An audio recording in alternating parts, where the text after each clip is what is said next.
What's going on, everybody? Dallas Hockey Girl here, DHG, with another cooking video. So what are we making today? Well, we are making quick and easy fudge, and it is literally that, my people.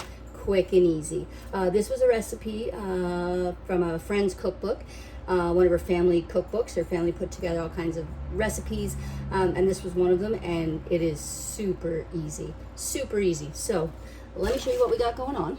So we've got, I'm going to make a double batch. So I've got one pan. So you're going to spray the pan, put in your parchment paper and spray that. So that's what you do. And then there's a little trick. So for anybody who is sensitive to crinkly noises, mute your phone or mute your stream.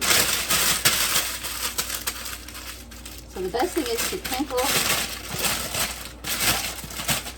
your parchment paper, because then it folds a little better. So there's your cooking spray.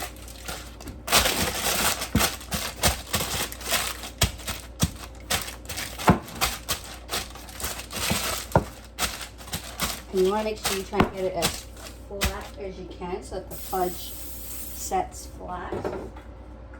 Okay, so that is that. So there's our two pans. And then the first thing we got to do, melt the butter. Cue Triton's butter jokes.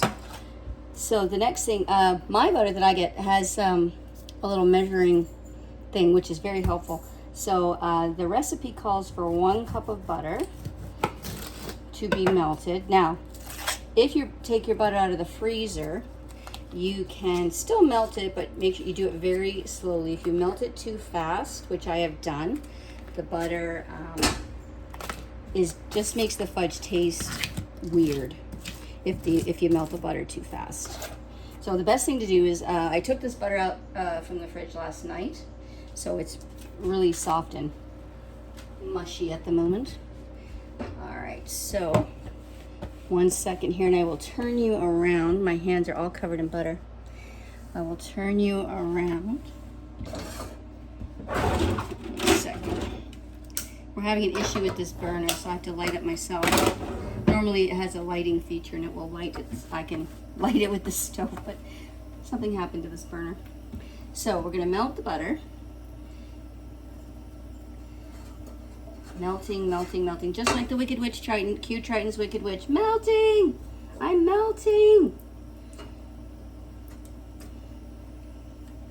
Isn't it sad that I already know what gags Triton is going to put into the stream before we even get started? So because my butter is soft, it's not going to take too long to melt, but you want to have it on a pretty low heat. I'll move it and show you can see. Pretty low heat. And this isn't, this is this one over here on the right side is the bigger burner that I boil the potatoes on and things like that. This burner doesn't go very high. So as you can see, we're getting butter soup. So once you've got butter soup, you can add the other stuff, which is, again, it's called Quick and Easy Fudge, and it is so that, because it's very easy, and it's been very hot here, and it's actually quite muggy and stuffy today. So I really don't want to turn on the oven to bake cookies or something else today. So gonna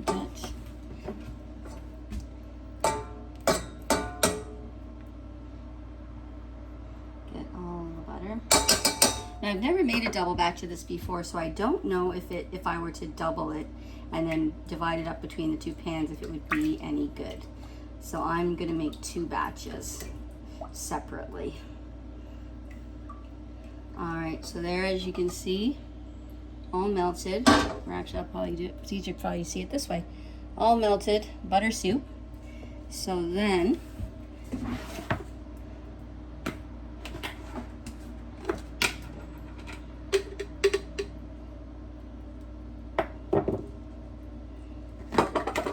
I'm just opening up the cocoa.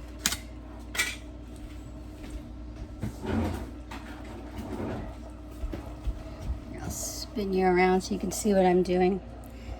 So we've got cocoa, so you need half a cup of cocoa. And it gets very messy. So 1/2 cup into the pot.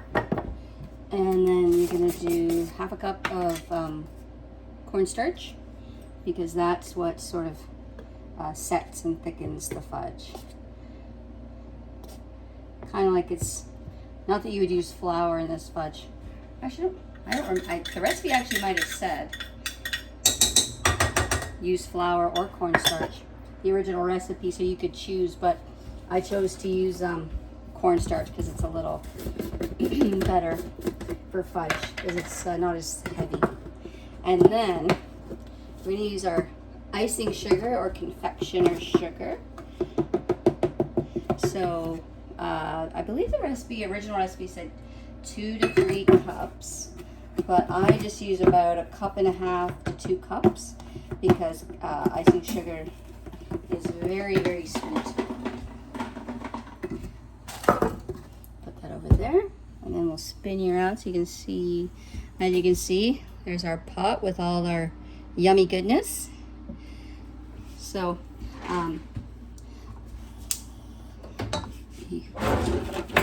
need to light up the stove again. It was getting too warm.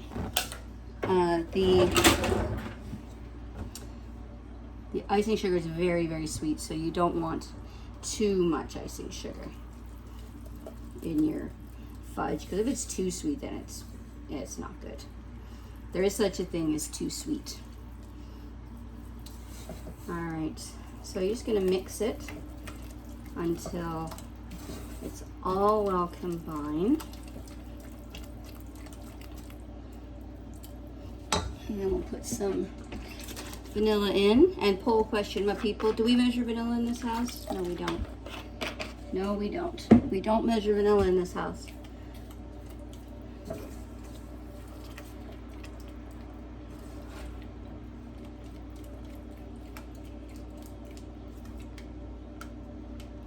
All right, turn that off. So as you can see, there's our lovely chocolatey, let me see if I can get a better angle. It's our lovely chocolatey fudge. I'm gonna spin you around. Move all this out of the way. I can.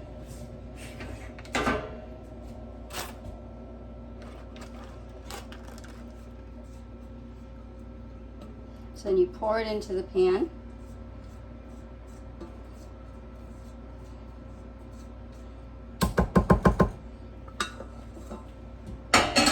And that is it.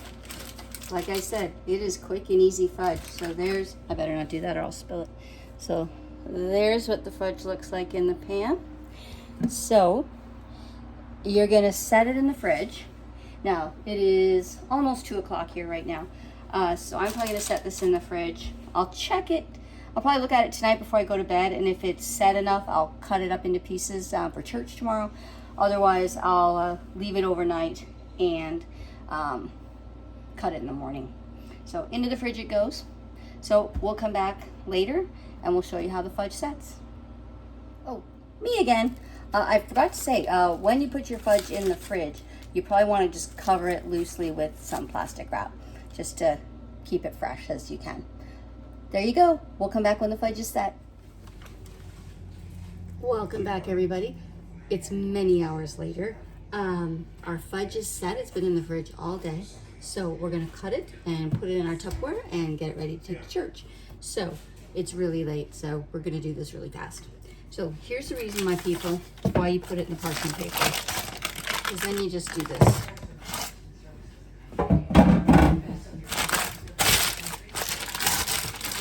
And there's your little block of fudge. I use a longer knife because I find that works better.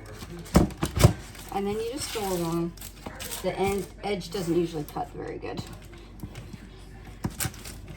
So I just go along and cut it into pieces, about that size. You don't need to cut it into very big pieces because it's really rich. It's really rich and really chocolatey. So people, it's not like a cookie or a brownie where people will want a huge piece. Just a small piece is more than enough.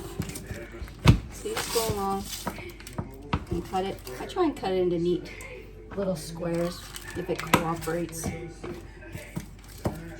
You'll have to excuse if you hear any background noise. Dad is watching a movie in the other room. So we just keep cutting.